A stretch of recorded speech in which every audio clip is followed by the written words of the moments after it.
Okay, well, wonderful, wonderful. Let us just piggyback on some of that and go full throttle here. Are you ready? Yes. Let's talk about being what this gentleman is envisioning, which is an imagination nation. An imagination, a nation of vital meditators who can imagine in meditation a different present and a different future and create it in their imagination meditation through setting intention, because they understand the power of thought and creation, and that yes, thoughts are energy. Yes, thoughts are energy. And so we will begin with a connection here. So have you ever had a thought, I want to call so-and-so, and at that very moment they call you on the phone? And you pick up the phone and you have a laugh because you are both thinking about each other at the same time. This is the two energies, as this gentleman described so adequately, resonating together and connecting and forming agreement. And this is powerful, exponentially powerful.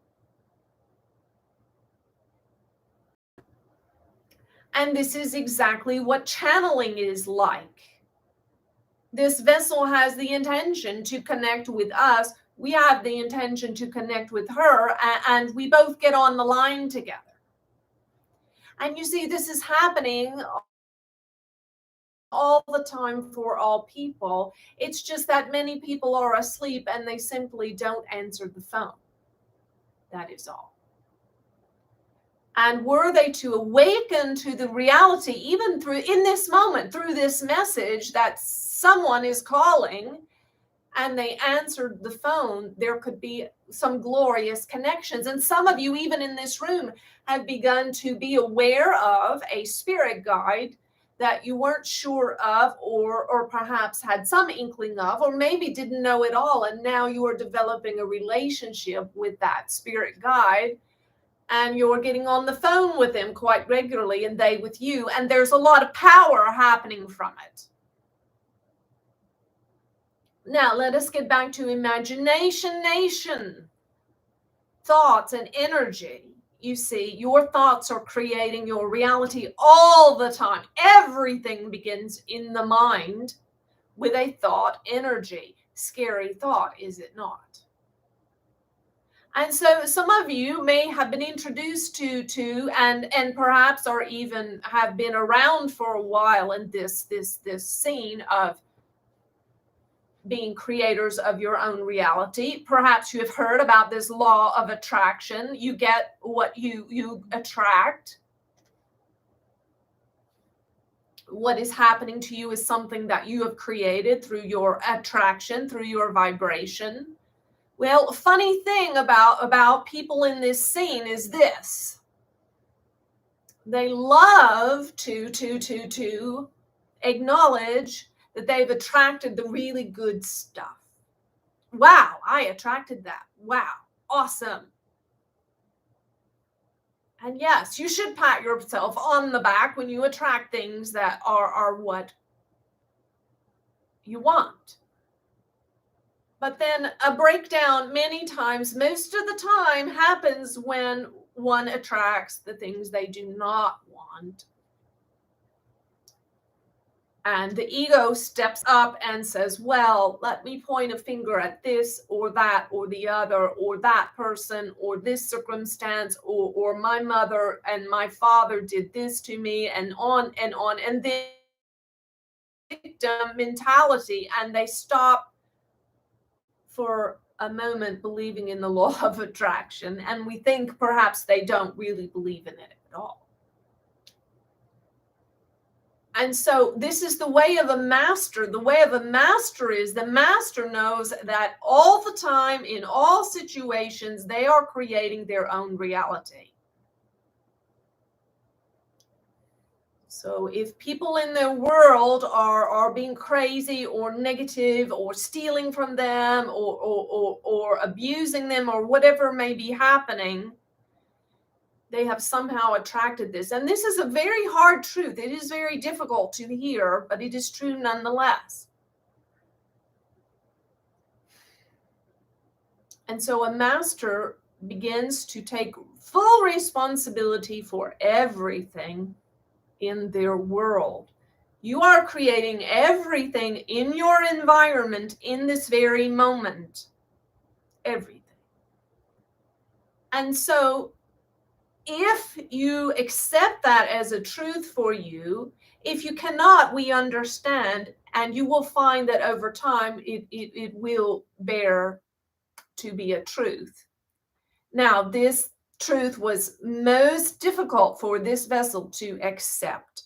When she met this gentleman, he would not let her off the hook for anything negative that was happening in her world, in her interior life or her exterior life. He gently and firmly insisted that she had created it, and this was infuriating to her. But over time, she began to see with her eyes and through awareness in her experience that this was true. That this was true. So where do we go then when there are things we are creating we don't like? Well, one of the first things we can do is withdraw our attention, our thoughts, and our energy from the thing that we are creating that we don't like. Withdraw it. Take it back. Take back our energy. Take back the thoughts that we are investing in what we don't want. Because many times we are giving people, places, and things that we don't like, that we don't care for. We are allowing them to rent. We are allowing them to live in our heads rent-free. Gross. And it can be very difficult when people and situations are really in our face and in our physical environment. It can be very difficult to withdraw our attention from them, those things. But we do the best we can to redirect our attention, our thought energy, to something pleasant. And it can be something simple, like a warm cup of tea, or a warm bath, or a call to a friend, or a walk in the cool evening air. It can be something just as simple as that, but beginning to create something different in our thought life. And beginning to shift our imagination towards a better outcome. Now, we would like to tell you a story, a true story shared by the master in this realm of imagination, an enlightened being. His name is Neville Goddard. He lives in the other plane now. He is no longer on the earth. This is a true story he tells about a young woman who lost her father tragically. She was very young, barely a young adult. She lost her father, and it was Christmas Eve, and she was heading home from work to an empty house. And it was a sad and difficult time, and it began to rain on top of it all. And she held on to the railing of the trolley car with which she was riding home, with the rain pelting her face. And she leaned into her imagination. And she was crying, and the salty tears were rolling into her mouth, and the rain was peppering her face. But she leaned into imagination and she said, these are not tears, my salty tears. This is the spray of the ocean pelting my face, and the taste of the salty seawater in my mouth. And she leaned in to this imagination, and she imagined herself on the Samoan Islands with the sea air peppering her face and the salty water in her mouth.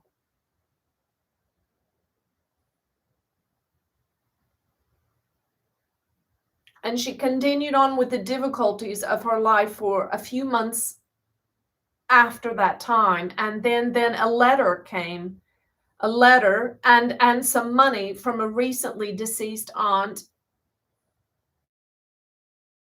And she went to the Samoan Islands.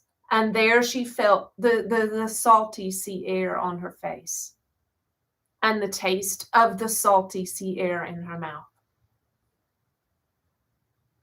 What do you think? A coincidence? Not hardly.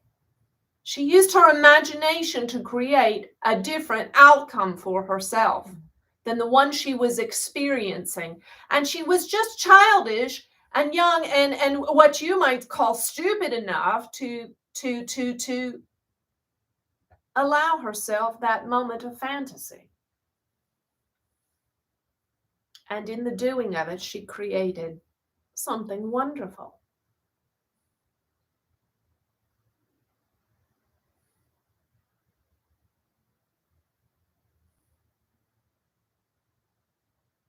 So if you can, go big, go big, go big with your imagination. Relax your mind, literally, just like you would relax your toes or your fingers or your neck or your shoulders. Relax your mind and allow yourself to drop down into an alpha state. It feels like relaxing your eyebrows. It feels like relaxing your eyelids, relaxing your jaw. Relax your mind and allow yourself to imagine something wonderful. And if you're in a particularly dark and difficult situation in a certain realm of your life, you probably want to avoid that topic and work on imagining something in a realm that you have more faith for. You see, each of you has specialties in the area of faith. There are certain things that each of you are very good at believing for, and then others where you struggle with doubt and unbelief. We will give you an example. This vessel has not had a car accident in probably 30 or 40 years, or well, for a really long time, since she was 16 or 17 years old. And she just, for whatever reason, she does not worry about being in an accident. She's just not afraid about that. She has faith that someone somewhere is watching over her and keeping her safe when she drives. Now, there are other areas, specific areas, where she struggles with doubt and unbelief. But listen, you can borrow one another's faith if you like for various things. One might have faith for business or finance or relationships, romance. Someone in your life likely has faith in the area where your faith has been injured. And so you can borrow their faith if you like.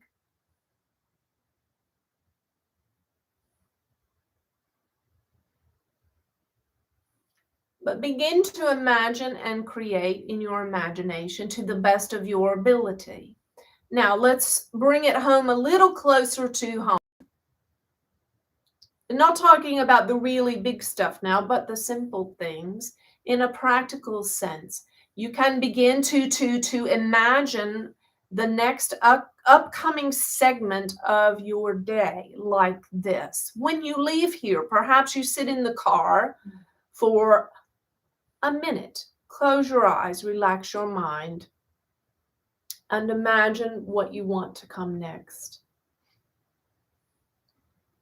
A safe and quiet drive home. You come home and the house is in order, is content, and there's just what you want to eat in the fridge. And you get to relax and unwind with your favorite book or a hot bath, and then you're going to sleep very deeply all night long. You see. Or in the morning, if you're getting up and you have somewhere to go, You take a moment or two, you relax the mind and you imagine, I'm going to have such a great meeting this morning with so-and-so, and we're just going to collaborate and be in flow and be in agreement, and there's going to be so much creativity and movement forward, and we're going to get unstuck where we've been stuck, and there's going to be great inspiration. And then when you get to lunch, begin again with the next imagining of the next segment of your day.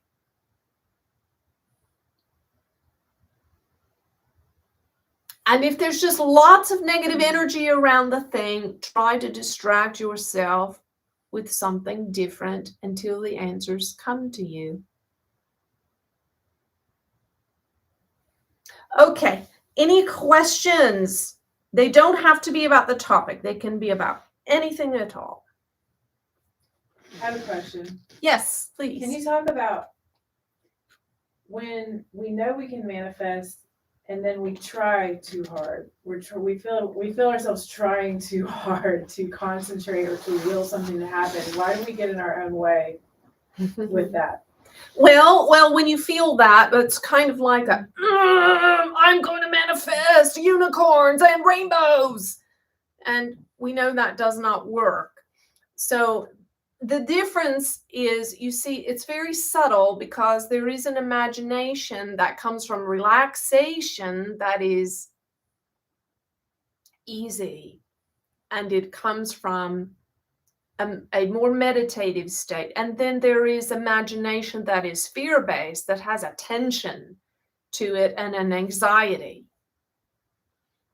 And so when that's happening, you just have to move away from it and invest your meditation, your imagination on a different topic, because this one is just too hot for the moment. And so, and then recognize, I have some negative energy around this topic.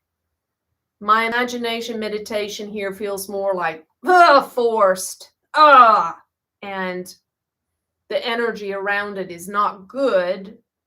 And so when you feel that, that's a subtle, control. I have to fix this situation with my imagination meditation, and so I'm going to control this situation by meditating on this.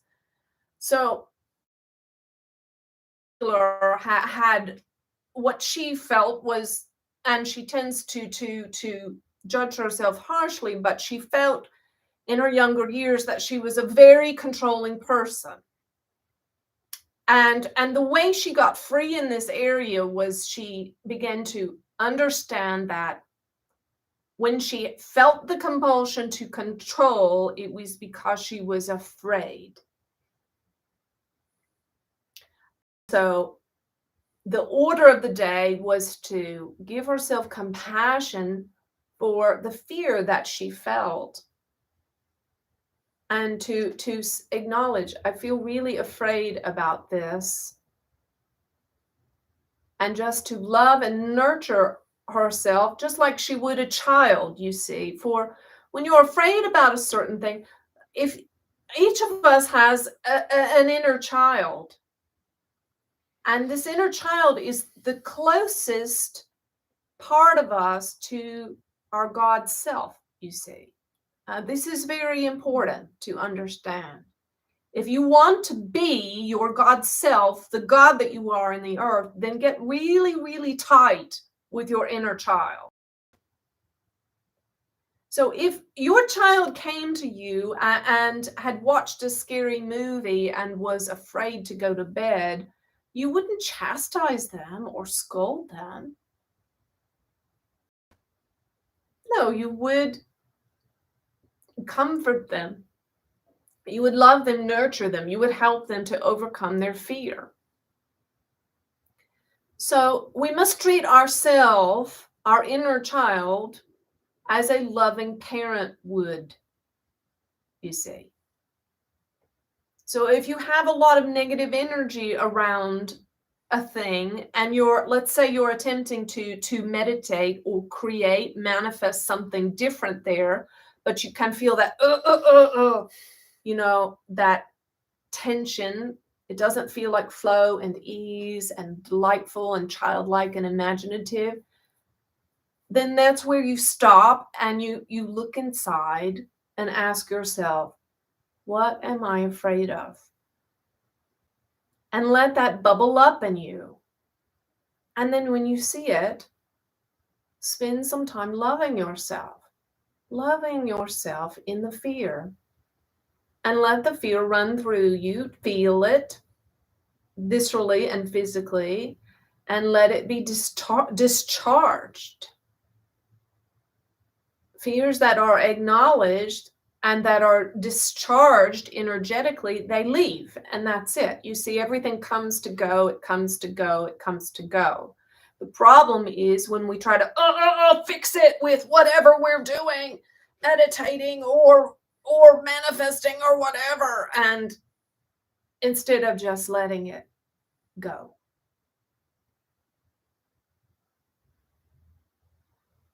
We hope that helps a little. Any more questions around that? Can I add something to that? Yes, please. So be careful, because if you're coming from a place of lack, you're manifesting more lack. So if you come from, I don't have rent money, I need to get $1,000 to pay my rent, you're coming from lack, and you're going to manifest more lack. So when you manifest, make sure it's in a positive, loving, it sure would be wonderful to be able to go to Hawaii sometime. That would just be so joyful. I would just love that. So you're coming from a totally different place. You're coming from a place of love instead of a place of lack, a place of abundance. And remember that abundance is not that you have $1 million in the bank. Abundance is that when you need money, it's there. So you decide you'd like to go to Hawaii, but you don't have the money. That's okay. No problem. It'll come if it's meant to be. And then the next thing you know, you get a check from a relative who passed away and left you enough money to go to Hawaii. So just be careful about the language that you use when you manifest. Make sure it's in a positive state, not a negative state. So when you feel that tension and struggle around a certain topic, you can work on imagination, meditation in a different area. For instance, when this vessel was divorcing and there was a lot of pain and hurt around that, one thing that was going really well for her was her teaching career with her children and her new business that she had. And it was a place of refuge. And so she invested her loving energy in that rather than fretting over the other. And practiced a lot of compassion, self-compassion. Any questions about that? So the short answer is imagination that is holy and sanctified and productive is very relaxed and childlike. And imagination that is subtly fueled by negative energy and hurt and pain feels like worry, and it has an underlying or overt tension to it. And so you would move away from that. Questions, anyone? Yes, I have a question. So when you're trying to manifest, can you ask for help in that manifestation? Can you say, higher self, I'd like to go to Hawaii. Would you please help me manifest that? Well, certainly. So there are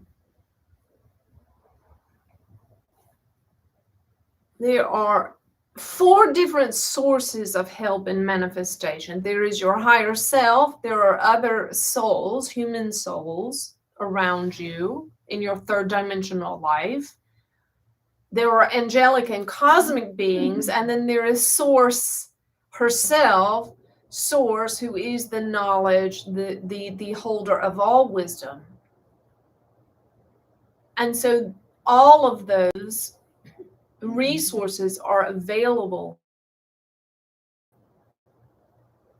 some more powerful than others. Your higher self is always there as a constant force and guide, and always knows the answer and is at peace, and is quite capable of manifesting anything, as it is a very fractal and piece of God and the universal consciousness.